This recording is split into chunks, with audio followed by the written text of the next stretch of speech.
So we did work on this car 6 years ago. Came to us needing headers and exhaust. It had some little shorty headers that didn't fit very well and no exhaust. And this was one of those really challenging builds. George and I definitely put in a lot of hours on this car because we wanted it to look right and fit right. You see the headers right here. We did equal length 4:1. Well, he wanted all of the exhaust tucking up tight. So there was very little room to really put any pipe in. So these went under this cross member right here. Now keep in mind, this engine was already in the car.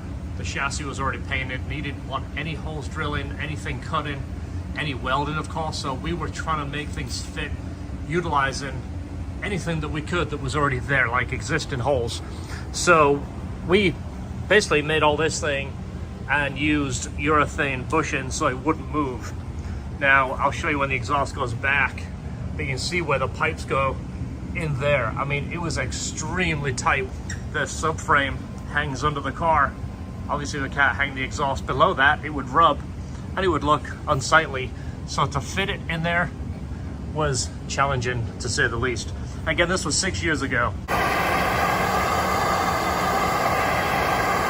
why is it here? Well, the vibration and the urethane bushings keep breaking. This is our retrofit right here. We're actually building it using Honda rubber hangers. It's funny, we always go back to Honda parts. Well, this is the Honda regular single hangers. So this is what is on the back of it. Like I showed you, the S2000 hanger on the front, which is like a tri design. It's got the two and then the one mounting point, and the way we mounted it so the exhaust can't swing. But this is just one of those things that we always resort back to what we like and what works and what has proven itself, which again comes back to Honda parts. So this is one side that's done, and we're running a rubber hanger right here. Then up front we have the same thing, utilizing an S2000 hanger right here. And again, using parts that's already available on the frame. That is bolted to an eyelet that sticks out. This right here is welded to the muffler, and it uses the S2000 tri hanger. We mounted it this way so it can't rotate any further. This rubber is actually pushing against the frame, so when this pulls down here, it's still obviously got rubber suspension everywhere, but it can't swing. So this side is done. We're doing the other side. Well, one of the other things that happened, we welded to these ball of mufflers, which are pretty thin. We did do a few braces, but because of the vibration, and the fact the engine is solid mounted, we start to get hairline cracks on the mufflers. So the fix is take the mufflers down.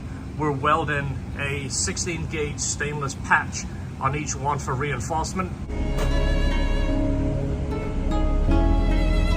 See, this one is already done. And then we're welding to it so it spreads the load around. But of course, being rubber mounted now, we shouldn't have an issue. It's still got very little movement, and it can be squared up in this back section right here. This was the urethane bushings we used, and these apparently are just falling apart. Whether it's the heat or just the fact of the vibration and pulling one way, you see it's distorted. So this is obviously 6 years old. It's done pretty good, but again, it's back for a better solution. It's always good to see your work years later to find out what is the weakling and also what you can improve. But like I was saying on this, we had very little options, and we couldn't allow the exhaust to move or rock around because it would rub and contact the body.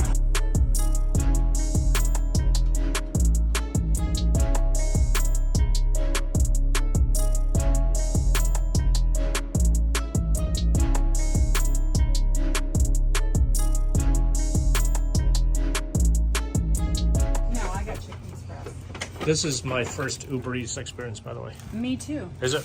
George is a veteran, so he knows all about this, but to us, this is new.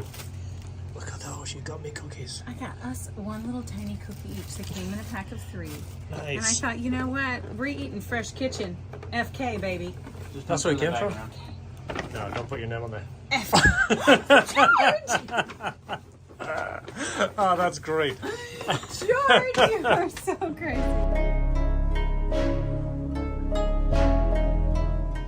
about this car sitting in here. I can't tell you how many people have drove by and stopped just to come and look at this car.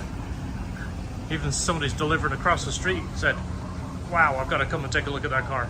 Anybody that's done any kind of resto mod knows these are never straightforward. They're never just bolts them together and they work. I know he's had a couple of different paint jobs. He's had a couple of different roofs put on it. We were the solution for the headers, but he went through 2 or 3 different shorty headers that never fit. And he didn't have an exhaust on for the longest time. I think he had brake problems too last time, didn't he? The rear end needed to be rebuilt. It was put together too tight. That's right. I remember it. It like didn't push. Yeah, just George and I trying to push this thing around was like pushing a 100-pound bag of sand. But there we go. Exhaust is on. We can call this done.